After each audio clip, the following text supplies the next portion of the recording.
and activities. And I think it officially kicked off on 1 July. And its priority areas are getting children to school, getting adults into work, and making Indigenous communities safer. And as you can see, it's made up of five programs or five sort of funding streams, and the jobs, land and economy, children and schooling, safety and wellbeing, culture and capability, and remote Australia strategies. And in today's webinar, we'll be focusing on four of those five, the ones that are involved. We won't be looking so much at safety and wellbeing.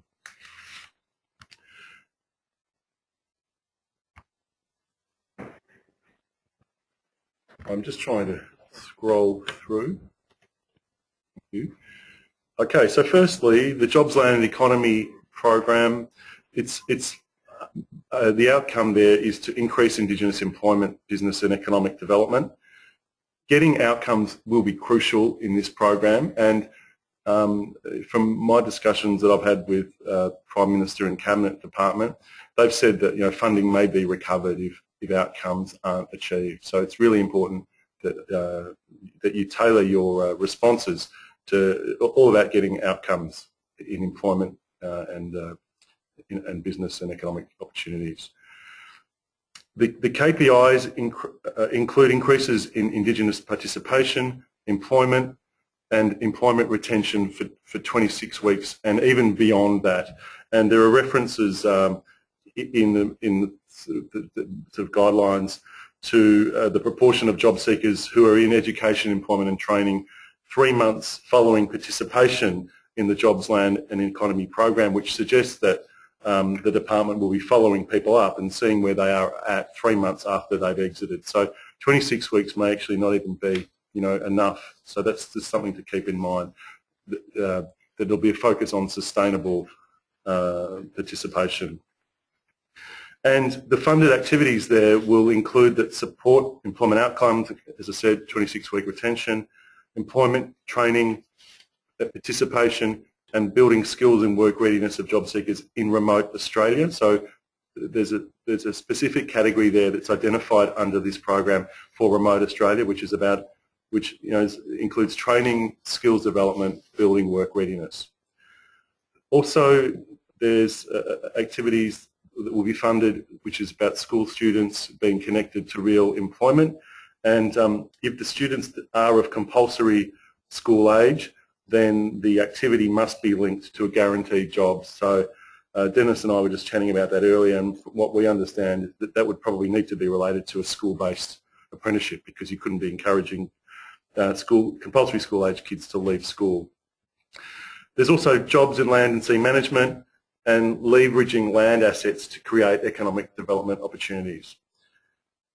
It's been described to me, the Jobs, Land and Economy, as the new model for IEP. So it's important to notice that the Indigenous Employment Program will be no more. It's been replaced by the Jobs, Land and Economy Program, and it will be intended to complement other employment services such as JSA or DES or AJCP. There will be an emphasis, or there is an emphasis, on partnerships, like with employers, with other providers, with philanthropic organisations, community organisations and Indigenous community organisations. And there is a real emphasis on having a commitment from employers for guaranteed employment. And we've recently had the Forest Review, which has slammed the whole idea of training for training's sake. And so it's less about training and more about jobs. There needs to be a direct line of sight from any training in activities to employment. And it's also worth noticing that the Jobs, Land and Economy program includes funding for VTECs, which is exactly that, which it's about demand-driven employment, placements that are made to providers once they achieve 26-week outcomes. So it's having connections with employers, guaranteed jobs is crucial. Also, I should mention that there's a standing offer for Jobs, Land and Economy applications, so that they don't close off on October the the 17th. If you have demand-driven opportunities coming up through your connections with employers, that you are able to apply for funding beyond that date. So looking at the Children and Schooling program, the focus there on increasing Indigenous school attendance, improved educational outcomes, improved youth transitions to further education and work. The KPIs include school attendance, education achievement, transitions for 20 to 24-year-olds into employment, training and further education. So the funded activities will be those that support school attendance, Year 12, achievement of Year 12 or Certificate 2 attainment, and pathways on to further training and education, also university course completions. And it's worth noting that the remote school attendance strategy and the school enrolment and attendance measure are implemented through the Children and Schooling program. Moving on to the Culture and Capability program, well, the program outcome there is progress towards a referendum on constitutional recognition, but also participation in society and organisational capacity. The KPIs include community self-reliance, supply and demand for interpreters in Indigenous languages, financial viability and sustainability of Indigenous organisations. And the funded activities will be those that support improved leadership and governance capacity in Indigenous organisations, activities that help to maintain culture and contribute to healing and preservation of Indigenous heritage. Also, there's support for Indigenous broadcasting and communications, and for activities that support participation in society, including through increasing the supply and the demand for Indigenous interpreters. Moving on to the Remote Australia strategies. Well, that's about improving infrastructure, housing and local engagement in Remote Australia, and also advancing progress in employment, education and community safety. KPIs include improved school attendance and attainment, and also in employment. And the activities that will be funded there will be flexible, place-based agreements with Indigenous communities and regions to improve school attendance and attainment, employment and other enabling services. So there's opportunities there for employment-related activities. In the current IAS funding round, well, we're in the first round, which was launched on the 8th of September, and we have $2.3 billion over 4 years for new initiatives. The activities will commence on the 1st of January, and that's activities that are related to education and the calendar school year, or otherwise on 1 July 2015. And the activities commencing in January will be fast-tracked so that they'll be ready to go in January. As I said before, there's a big focus on delivering the outcomes that government wants. As I said, it's about employment, it's about school attendance, and also making communities safer. There will be a single funding agreement that will cover off all of the projects that you might get funded for with PM&C, and the applications close at 2 p.m. Eastern Daylight Saving Time on the 17th of October. I just want to go over now quickly just some good practice for bidding for any tender really, but including for grant funding under the IAS. And I'll be looking quickly at governance, bid management and quality control. So the first thing you will need to decide is, well, whether or not you want to bid for this, whether it's a priority for you, whether it's core business and critical for your organisation, or whether perhaps it's something that's peripheral. I take it that many of you would be interested in it, otherwise you wouldn't have tuned in. Then you would need to consider, will you go it alone or will you be part of a group? And there's a lot of references in the Q&As and the grant funding guidelines about working in collaboration and working with local community organisations. You might decide to be part of a consortium or a joint venture or all those other different forms of group tendering arrangements, or group bidding arrangements I should say in this case. But it's really important that you conduct due diligence before you enter into any formal business arrangements with other organisations, and that you get good legal, financial and tax advice about what all the pros and cons and the risks and responsibilities there are for you. I mean, problems can arise when you're working with other organisations, you know, if there's not good communication, or if there's maybe a poor cultural fit between the parties, and the management aren't able to cooperate with each other. So there needs to be good buy-in or equal sort of level of buy-in from both parties, and both sort of focused on making any sort of joint arrangements a success. You also, when you're as part of good bid governance, you want to make sure that whatever you're bidding for, you know, you can afford to deliver, that the funding that you'll receive will be sufficient to cover your costs, and it's going to be sort of financially sustainable, and that you've got some financial backing where, if necessary. You need to look at the risks that are related to the bid. Is your service model going to be able to do the job that you say it is? Is it best practice? Is it right for your local community and the local stakeholders? Have you got enough resources? Are you going to be able to achieve contractual compliance when you deliver your project? Will you be able to achieve the performance targets? Are there any risks related to any partners that you might be working with, and also with any suppliers? Are they going to be reliable, dependable? Moving on to good bid management. Firstly, with resourcing, you want to make sure you've got enough people working on your bid, that you allocate enough time, and that you have sufficient budget to pull together your bid, and that you've got all the materials that you need.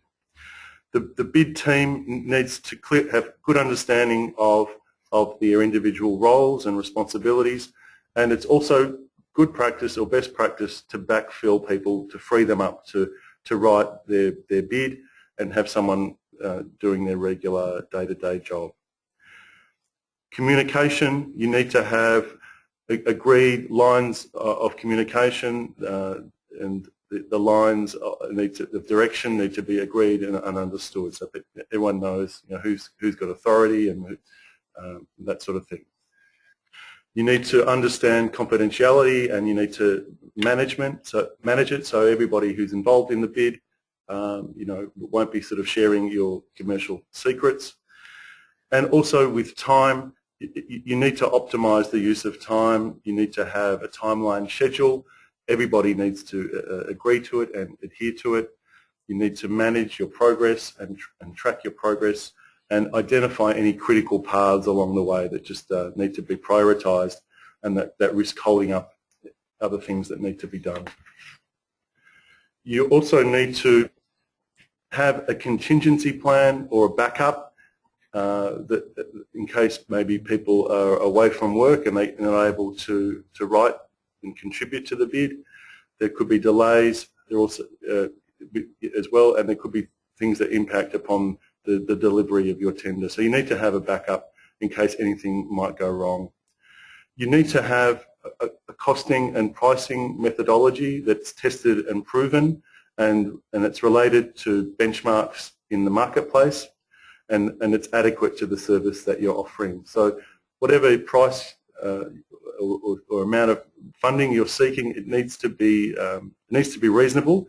If it's too high, you risk being not considered at all. So it needs to be delivering value for money for the government, and it also needs to be giving you enough to help you stay in business and continue to deliver services. You also need to make sure that your documentation is in the required format, you've got the right number of attachments, and that you allow time to produce any attachments that need to be created. It's worth noting that all electronic applications, they can't exceed 5 megabytes. You can't have more than 5 attachments with this grant submission. They can only be in Word or in PDF, and the application form can only be a maximum of 60 A4 pages. Okay, and you also need to, when in relation to the submission of your tender, allow time for its delivery, and if you need IT support to make sure it happens, you need to make sure you've got IT support. Okay, looking at the quality control, and this is just about sort of working through the drafts of your bid, making sure you've got backups and safeguards to ensure that your work is protected and that everyone is clear on what the latest draft is, that you have quality checks in place to make sure that your bid is complete and accurate and it complies with all the requirements. You need to allow time for checking and reviewing of drafts and getting feedback, and you also need to have somebody who will approve the final bid, the final draft, and allow time for that to occur and make sure you've got the right person. Okay, so we're going to move on now to bidding for IAS funding. So I'm going to hand over to Simone. Are you there, Simone? Yes, I am. Okay. Hi, everybody. This slide, we're just running through some of the critical steps that we think we need you to take to prepare your bid. And a good place to start, we thought, was to actually review the checklist and make sure that you are able to provide all the supporting documentation that's required. So that includes things like your financial statements and your certificates of incorporation. There's no point getting to this checklist at the end and realizing that you don't have some of the critical documents that you need. So it's really important to check that you have everything that's on that list at the outset, and if you don't have it or you don't know where to get some help from colleagues to source it, and just make sure it's all going to be there ready for you and doesn't let you down at the last minute. The next thing we think you ought to do is look at the program funding streams that Peter's just reviewed and decide which of the funding streams or streams your project, initiative or service fits under.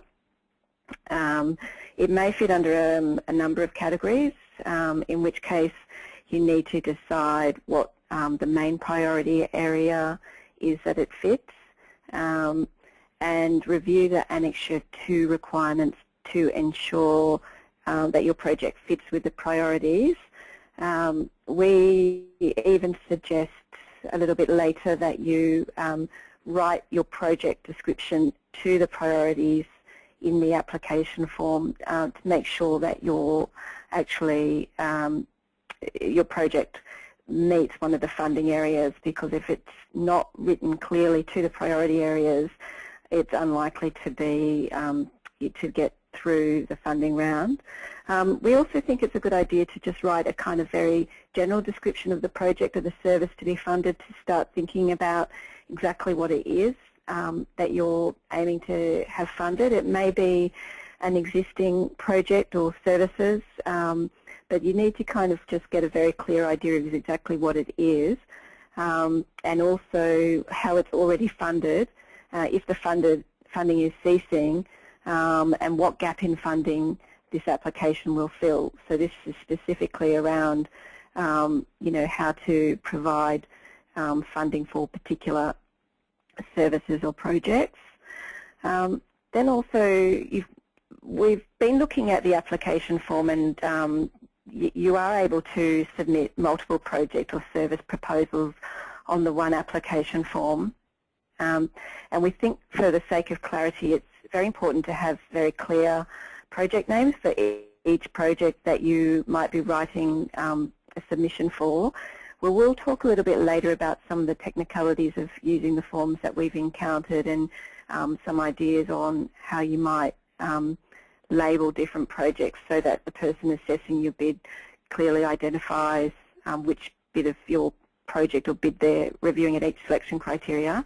The other thing that you might want to do is, if you have a kind of core service, there may be actually sub-projects as part of that service that need to be funded separately. In some cases, this might require quite a lot of unpacking of your main project, and then looking at what the various offshoots of that main project might be and deciding whether they need to be funded as separate projects or bundled into the overall project. And the other thing that we strongly urge you to do is check with the Prime Minister and Cabinet's Office regarding your eligibility and multi-project application processes. We've been through to their line a couple of times. Can be frustrating to get through to them, but we strongly urge everybody who is submitting an application for this to check in with the office, and hopefully they will give you some good guidance on the eligibility of your project for the funding. Okay. All right. Thanks, Peter. Thanks, Simone.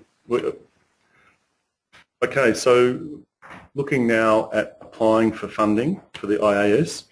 So as may have been mentioned, there's only one application form that you complete, which is across all of the 5 different programs for each funding round. And it's possible that you can request funding for a single project under one or more of the programs. You can request funding for multiple projects under a single program, or you can request funding for multiple projects under multiple programs. So there's a lot of different combinations and possibilities there. And as Simone said, it's probably wise to check with PM&C when you're constructing your submission. There is a single funding agreement, and they might be for a single year, or they might be multi-year agreements. Somebody I spoke to said they might be 1 year, 3 year or 5 year agreements. So it could be the last opportunity to get funding for 5 years. It's something to be aware of. Okay. Might hand over now to Dennis and Simone. Thanks, Peter. One of the things we're looking at on the application form itself is the stuff around budgeting and timelines. So you need to be, as Peter said, fairly clear about the time frame for your projects, and it could be, as you said, anywhere up to 5 years, and this could be the only opportunity you may have. If you're doing multiple projects under multiple programs and they all have different timelines, you'll need to be fairly clear about that. So one of the things we've suggested is either producing a spreadsheet or seeing if you can copy and paste this particular part of the application form and talk to each of the different parts of your project or your application. If you want to do that, and one of the ways you may do that is using a spreadsheet where you'll have to separate out into years. So you'll need to think about the budgets annually for each of those projects. You'll then need to cover off on each of them over the 5 priority areas, or whichever of those priority areas you're using, and then the project under your project name. So we've suggested perhaps if you have a spreadsheet, have a page for each of your projects under the name, and then separate out what's in those pages by year and by priority area, just to make it clear. And then all you're doing on the actual application form is putting in the totals. So once you've added up all of the pages of your spreadsheet, put your totals in, and note on your application that the spreadsheet's attached at attachment number whatever. Did you want to add to that, Simone? No, I think that we might come back to sort of some technicalities around using the forms and multi-projects when we get to questions at the end, because I think it's there's probably more than one way of doing it. So we're just making some suggestions on the approaches that you might take. And as Dennis said, using the spreadsheet as attachments, obviously you're going to have to PDF them afterwards. Okay. All right, so looking more now at detailed project budgets. Yes, so look, I just added this slide as a kind of point of reference for people who haven't done detailed budgets in the past. Just some of the factors that you might consider as line items for your budget, and make sure that you do list all the things and all the costs that are implicit in any service or initiative that you have, and look, closely at it, making sure you have accounted for your, your consumables, your stationery, your petrol, as well as your salaries and on costs and all the other obvious expenses of running a service. On the slide, I've also just highlighted a couple of things in red just to differentiate, for example, from a project that might be a kind of core funded service, for example, childcare service where you might have a number of staff who use staffing costs you've put down on the budget.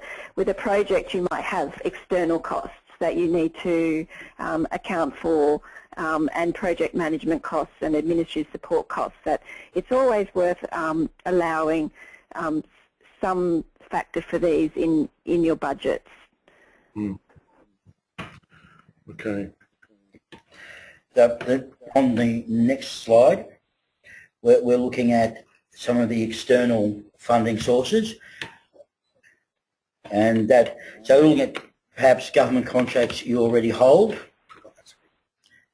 or that you've applied for already, and it's really important that you differentiate between current funding that you actually have received and funding that you are likely to receive in the future, or that you've applied for and you don't know whether you will receive it or not. Apart from that, you need to look at who else will be contributing to this, and partnerships are one of the things that PM&C have clearly indicated they'll be looking at. So if you have partners and they're contributing either in kind or with money, you need to list them here, and you need to talk about them, about what sort of funding it is, and what sort of expertise they can bring to the table, and what sort of resources they'll be bringing to this. But the most important part of this one is actually your current contracts, or any contracts you've applied for through the government already. They want to know that, and possibly, although they haven't indicated why, because they may roll that into this contract.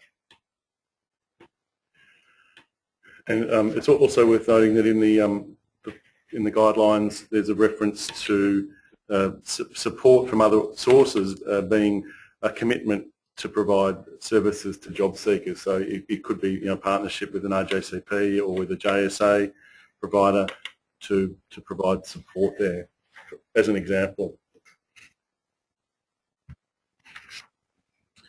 Okay, we're going to look now at the application form section 3 and the selection criteria for project proposals.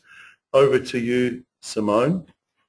Okay, so the first thing that I think that's really important in mapping your project description to the selection criteria is using the obviously the headings in the selection criteria, but also in the project priority areas. So I mentioned this before, from Annexure 2, in each of the priority area descriptions, they have a list of funding priorities, and I think it's quite important to go through a process of identifying which funding priority your project most aligns to, using that as a heading to write your application response to within each selection criteria, just to make sure you're keeping it tight and to the point and explaining how your project actually aligns to the funding priorities.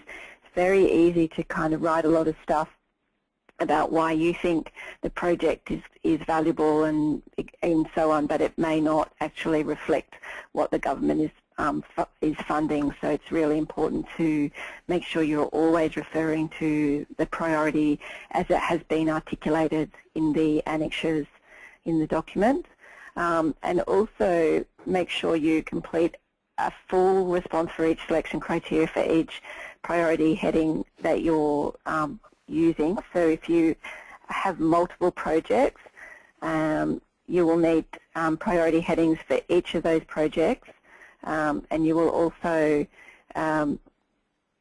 need to make sure that you provide a complete response in each selection criteria for each project that you're responding to.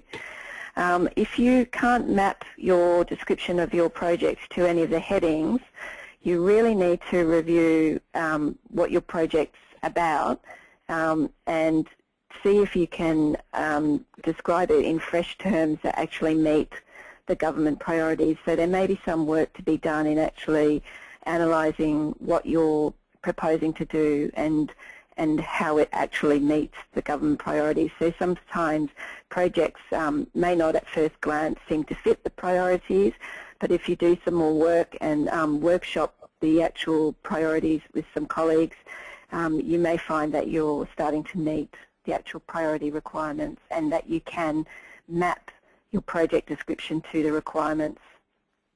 Okay. Thanks, Simone. Did you want to add to that, Dennis, about different ways of describing your project, perhaps? Yeah, one of the possible ways, because of the way that the form's structured, and we'll look at that very shortly, but one of the ways you might like to think about doing is using one of your attachments to actually tell the story. So consider what will the landscape look like, what will this look like if we get our funding, and tell that story as a Word document or a PDF document, but write out as a whole story that flows consistently and that someone can see and say, okay, I see what they're trying to achieve. Because the application form itself can be quite disjointed, and if you're looking at multiple projects under multiple areas, quite often the reader of that may get lost, and you don't know who's going to read this, and you can't assume that they know your organisation or understand your vision. So being able to tell the stories of your projects and what they'll look like when they succeed, be fairly positive about that. Don't use the ifs. Can be a valuable way of actually getting your message across. That's not as disjointed and as difficult to articulate it as the application form. All right, thanks, Dennis. Okay, we're going to move on now and look at a case study. It's a hypothetical case study that we've created just to help everybody get a sense of how it would be applied to addressing the criteria. And our case study, Dennis, is a childcare centre. Can you explain, Dennis, why we've chosen a childcare centre and how it would be relevant? We chose a childcare centre first of all because we wanted to move away from this being specifically about jobs and employment, and to look at actually how to address the criteria rather than thinking about the outcomes or what work people do. And also because childcare centres often within small towns, within communities, are a real hub. So they often do a lot more than they actually realise they do, and they often do a lot more than they're funded to do.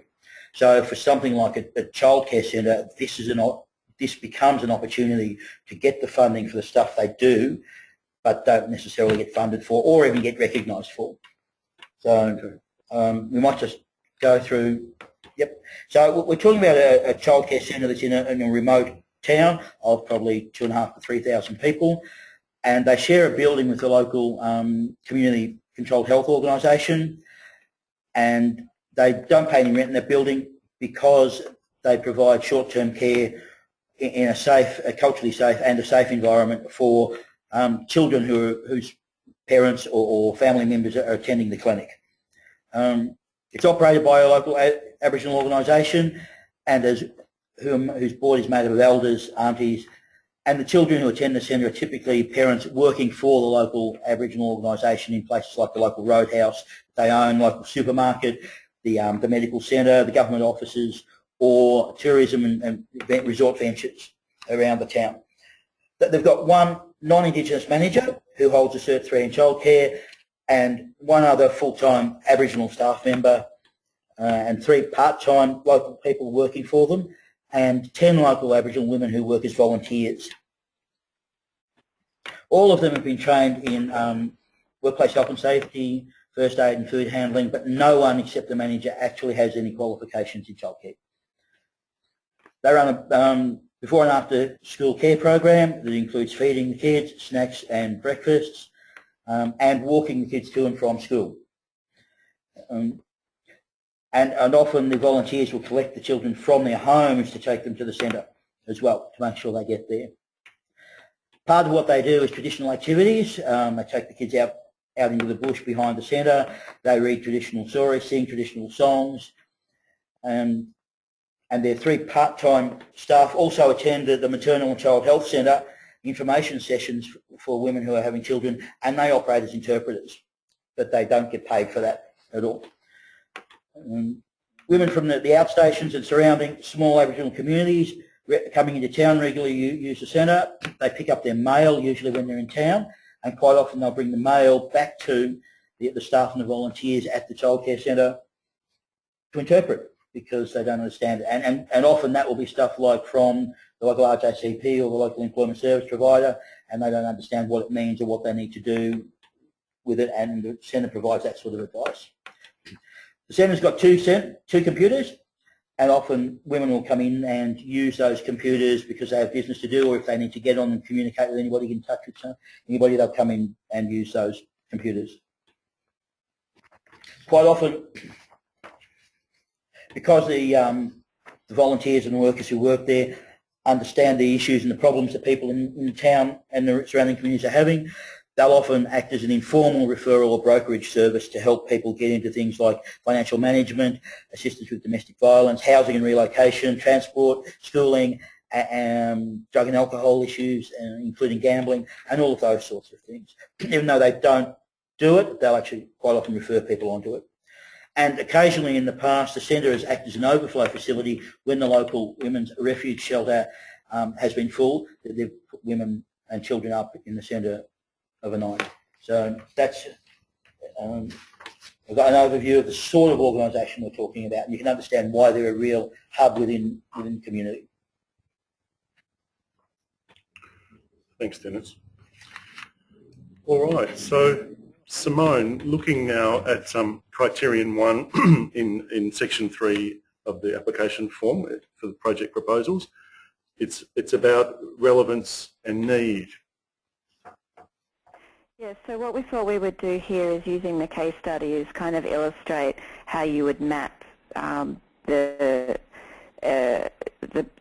substance of the case study to the selection criteria. So we've broken the selection criteria down into its elements. So the dot points that are there are the elements of the selection criteria that need to be addressed. So it starts off with looking at what the need or the gap is that you will be addressing, how it's relevant to particular communities, and what target group you'll be working with. And then there's the gap it will be filling, as well as be able to provide evidence to demonstrate evidence that there is a gap. So on the next slide, just before we go on to that, sorry, Simone, just before we go on to that, where might you find evidence of a gap? How would you construct that and put that in a proposal? So it's a really good question, and we've been talking about that quite a lot. There's many different data sources. There are your high-level government statistical data sources, your ABS and AIHW, and we've been talking quite a lot about local projects being based around local knowledge, and we think the strongest evidence that you can provide of the need for service will be information or knowledge that you've gained within the local community.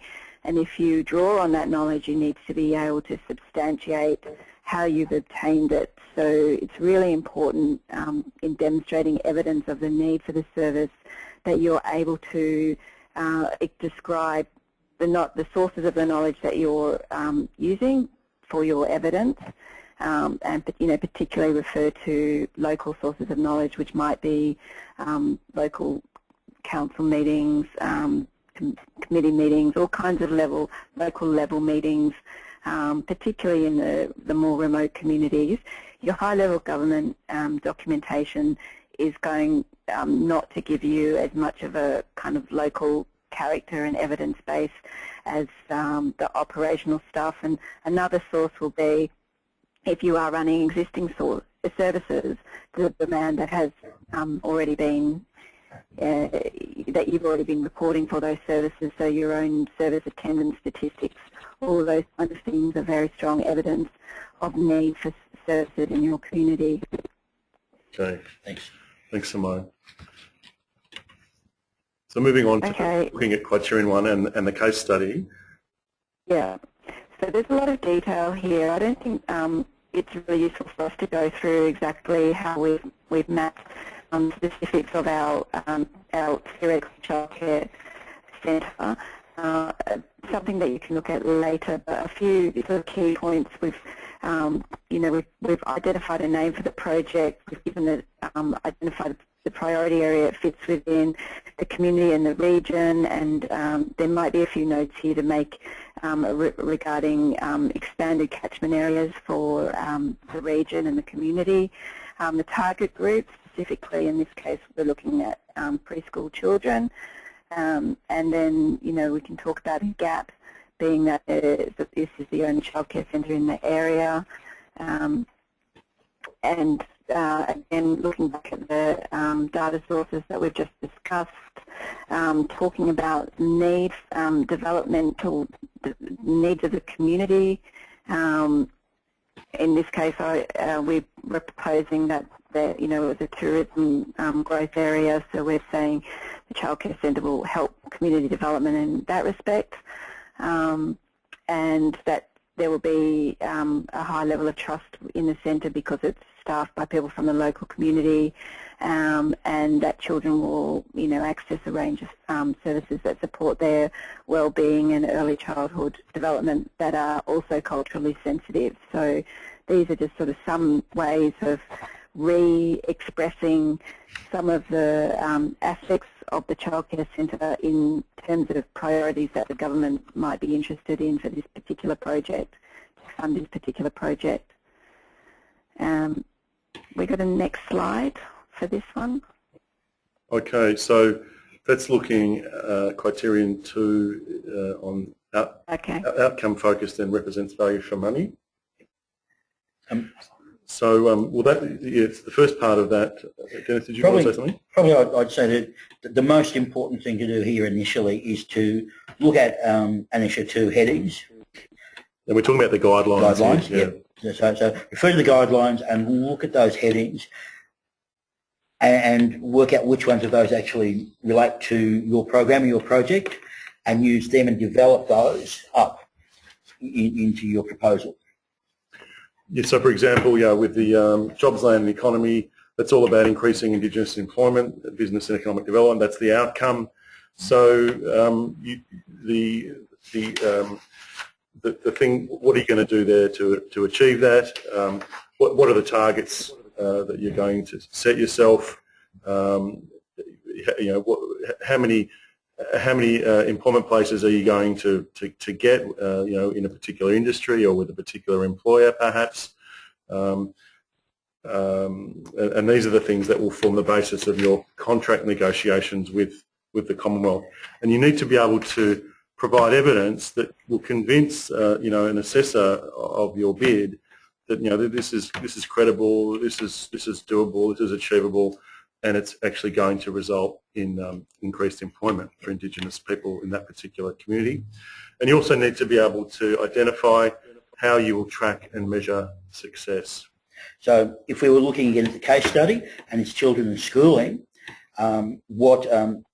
what the guidelines say, particularly under that, are activities which nurture and educate Aboriginal and Torres Strait Islander children, and that's clearly what this is doing. Improving family and parenting support, clearly you could argue that, and early childhood development, care and education, you could argue that as well.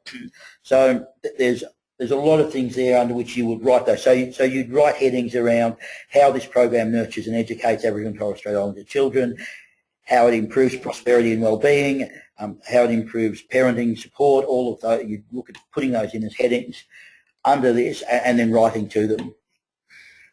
Once you get to the targets, if you were writing this, you'd look at targets of increased use of the centre, increased access to the centre, and increased access to the services that the centre provides, particularly because you're now asking for funding to do stuff that you had done previously in the past that was unfunded.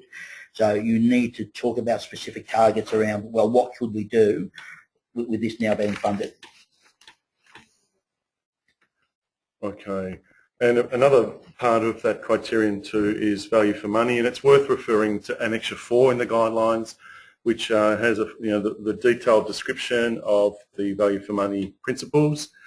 But basically, it's about achieving best practice, using processes and technologies and professional standards, innovation and performance improvement. It's also got risk management there. So how are you going to make sure that you manage risks to ensure that you achieve the outcomes and objectives and performance indicators that you're funded to achieve? With ongoing monitoring and management, what processes and procedures and systems are you going to have in place there so that you can collect the required information that you need to report on? And also, in terms of management, how will you adjust activities if you need to, in case things aren't working out as well or as planned? There's also an emphasis on collaborative delivery. So that's working in partnership with other organisations and also participating in evaluations of grant funding to help ensure that programs continue to improve. So over to you, Dennis.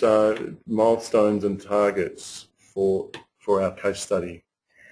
Yeah, part of what they ask for here is for you to consider what milestones you want, and PM&C will actually develop KPIs around the milestones that you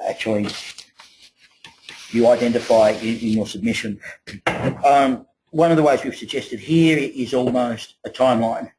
So look at what you're going to do, think about what you need to do first, so not just putting in there, yes, we start now. So in case of our case study here with the childcare centre, we're looking at what are your community outreach networks and how are you going to market to community, and that's where you're going to start from. And that will then lead on to increasing community uptake of childcare services, and there are actually some numbers in there. So it's really important that you put some numbers in there that PM&C can develop KPIs around. There's monitoring in there, and it's ongoing monitoring. So if you have a look right through the milestones, we talk about monitoring at various stages.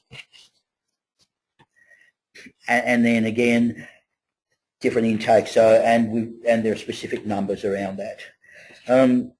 Doing it like this lays it out very clearly for PM&C. This is when we want all of these things to happen. This is how we see that, why we're asking for an application that goes across 3 years. It's not just 1 year or 2 years, so you make sure you've mapped it all out. And really importantly, that it also links to your budget. And you may also like to consider, and Peter mentioned before that they will come back the PM&C will likely come back at the end of your contract. You might even like to build that into this. Be a little ahead of the game and say, well, 3 months afterwards, we're going to go back and look at our participants again and find out exactly what's happened. Even though we have actually reported, we might like to go, well, we're going to follow up on that as well. And PM&C will probably look at that as being one of the ways that they can keep you on target as well. Simone, anything on that? I just guess just reinforcing the point about making targets realisable. Just make sure that they are things that you can actually achieve, because you will be, in this case, particularly held accountable to the things that you say you're going to achieve through your KPI monitoring, as Peter mentioned at the outset. So just make sure in the process of developing the milestones and targets that you're setting realisable goals at the same time as setting out a very clear project plan, project approach, which will also probably help. Going through this process of setting out the milestones and targets will help you articulate what your project is about to some extent. So in the case that we've used here, we've talked about using a model of intake and monitoring outcomes for each stage of the intake, and that introduces the concept of intakes for this particular example, which may not have been something that at writing the project proposal and at the outset you would necessarily have considered as a factor in describing the project. So actually writing these project proposals at this level of detail helps you put together a more kind of a clearer case overall of what the project is that you're developing the proposal for. And also, I think Dennis suggested that you can use attachments. The more credible you make your project sound, the better. So you can use attachments to have complete project implementation plans. Yeah, and at this high level in the criterion, just make it clear how you've identified your milestones and your targets. All right, thanks, Simone. Okay, now we're going to look at criteria 3, which is capacity to deliver. Excuse me. Simone. Okay, so those of you who've a lot of experience with writing submissions, grant submissions or tenders, will already have quite a lot of source material here. If you don't, and the same goes for criterion for around governance and accountability, it's one of the areas that you're going to need to put some effort into capturing information about your organisational processes. In this case, your capacity to deliver in criterion 3 would be experience delivering similar services in the same region, and also having delivered and have experience delivering services to people and communities with the same cultural affinities, and having assets that you can leverage of to provide a quality service in that area. So there's quite a lot of work to do around this, and if you've already got contracts, you'll be quite familiar with doing this. If you don't, as I say, you need to put some work into it. Okay, thanks, Simone. Okay, so part B is about partnerships. Yeah. Okay, well, we were talking about articulating partnerships and arrangements that you have, as Peter mentioned. There's a strong interest in partnership approaches. A lot of organisations already do work in partnership with organisations, and those partnerships are kind of embedded relationships that sometimes it's hard to express or explain how they work. So on the next slide, we just went through a little bit of a process of referring to the Women's Domestic Violence Centre, which Dennis said was use the childcare centre as an overflow. So there was an involvement between the two organisations, the childcare centre and the Women's Domestic Violence Centre, which we've just on this slide tried to articulate what those kinds of relationships are. So it's really worth having a close look at any of your operations, any relationships that you have, and being able to explain in some detail how those things work, rather than who knows who. It needs to be about in what way your services complement each other. Okay, Peter. All right, thanks, Simone. So looking now at criteria 4, which is about capability, it's a bit like, as Simone said, your organisational kind of level response, rather than so much getting into project delivery. It's firstly demonstrating the capability of your staff. So they want to know, are your staff experienced? Are they qualified to deliver the outcomes that the government wants to see? You also need to demonstrate your ability to manage financial affairs and have strong governance arrangements. So here you could include evidence of your management capability, accountability, financials, quality and compliance frameworks. And also you need to detail your approach to managing risks to ensure you meet project outcomes and the steps that you would take if you were having difficulty. Okay, criteria 5 is a commitment to Indigenous participation. So with this, you need to clearly state how you'll enhance Indigenous participation in design and delivery of activity. So, for instance, if we refer back to our case study, the things you could be looking at there are a succession plan where your Indigenous full-time staff member may eventually take over from your non-Indigenous staff member, where your volunteers may move up into part-time or full-time work, or where they're being trained. You'd also talk about the interpreting service there that you provide, and how that supports the rest of the community and how it participates in. Talk about how it has the support of Indigenous communities you operate in. So there you'd strengthen the case you were talking about there, whereas you have the formal stuff around perhaps the Women's Domestic Violence Centre. You might talk about the women who come in from the outstations or from the smaller communities, and the support you provide to them, and they may and how they use it, and how they use your service. And talk about the employment outcomes you're proposing. Well, you've got 10 volunteers there. Don't assume that you want to continue them as all as volunteers.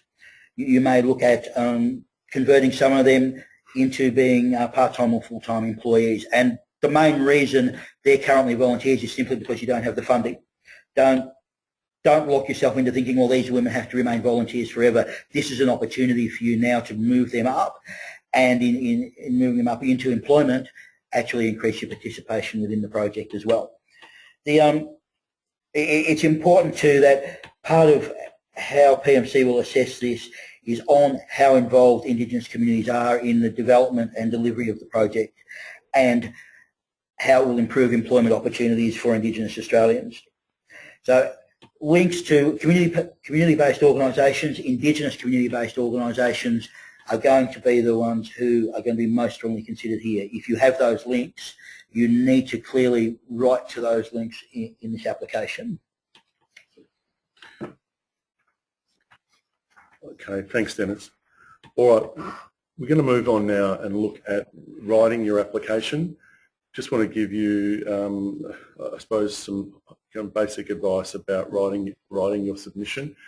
The main sort of mantra for any bid writer is claim benefit evidence, which means that whenever you say, how good your organisation is at doing something, you're able to back it up with evidence.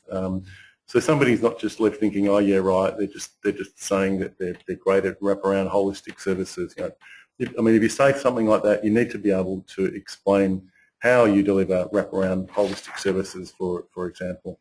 So somebody needs to come away from reading your submission thinking, gee, these guys are really know what they're doing. They've got a really strong track record of getting outcomes. They just deserve to continue to receive funding because they're just fantastic. Rather than left wondering, thinking, oh, it looks so white, or I'm just not sure about this submission. So it's really important when you're preparing to write your submission that you research and collect evidence. So you need to, as was mentioned, you need to collect evidence about the gap or the need for the service that you're proposing to offer. You need to collect evidence about your past performance and try and link it to the KPIs that have been identified in the guidelines. You need to provide evidence about your management capability, and also any relationships that you've established and infrastructure, and the benefits of those relationships for any services that you would be offering. When you write your application, you need to make sure that you write it clearly. You need to make it readable and easy to follow, and you need to address the criteria. You need to sell your proposal. You need to be persuasive and convincing, and tell a story about how your service will achieve the outcomes and priorities that the government is after. You should use positive sentence constructions, like we will do this, rather than saying depending on or we may. And while there's no sort of specific word length other than the 60-page limit on your application, you need to keep the length reasonable. You need to keep in mind that the person reading the submission, is a human being, and their attention span could be limited. So you don't want to make it too long. So bear in mind all those limits on pages, on the megabyte size, and that should say attachment limits. And try and have some processes for getting your submission reviewed internally within your organisation, or perhaps even externally. you shouldn't leave it too late. The deadline is the 17th of October. As we mentioned earlier, this could be the last opportunity for you to get funding for 5 years. But the good news is that there is assistance available. All the documents that we were referring to are available on the DPMC website. But a great thing is that PM&C staff are available to assist organisations with applications for funding. You can email questions, or you can even ring them up, and the department will also provide support if you get through the first stage of the assessment and they kind of like your idea. They can even provide further support to you to help make sure your project is really targeted to local community needs and is ticking all the boxes before the contract or the funding agreement signed off. Also, Jobs Australia has some support and resources available to you, our members. We have a general writing guidelines, which is what that link is there. But we can also provide further assistance to you if you want to. You can give me a call, and we can provide assistance to you. If there is a lot of interest in getting it support, we can look at the different services that we can offer to you. So please get in touch if you need further assistance. But keep in mind that PM&C are available, and it's not a regular tender. The way that it's going to work is that if any staff are involved in helping you put your submission together, they won't be involved in the assessment of your application. So it's not a normal RFT process. There's a lot more support available from the department.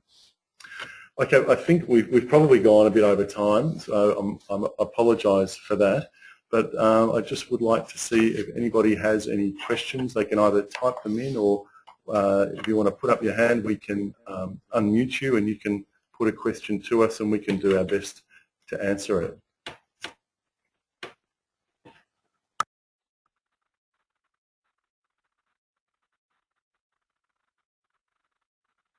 Okay. There's no questions coming through, so if there's none, we might wrap things up, but feel free to send them through to me and I'll do the best I can to help you. But otherwise, I think we might wind it up. I'd like to thank you all for your attendance today.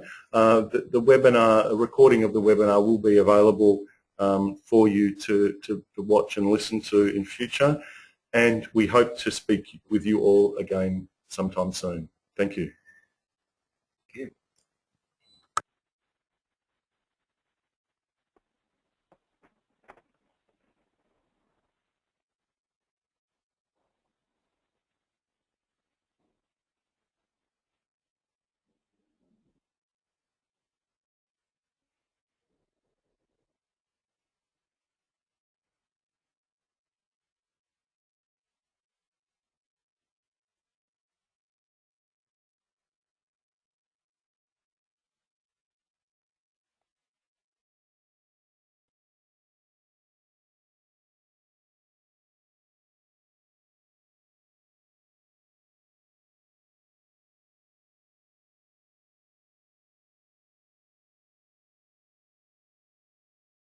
Muted.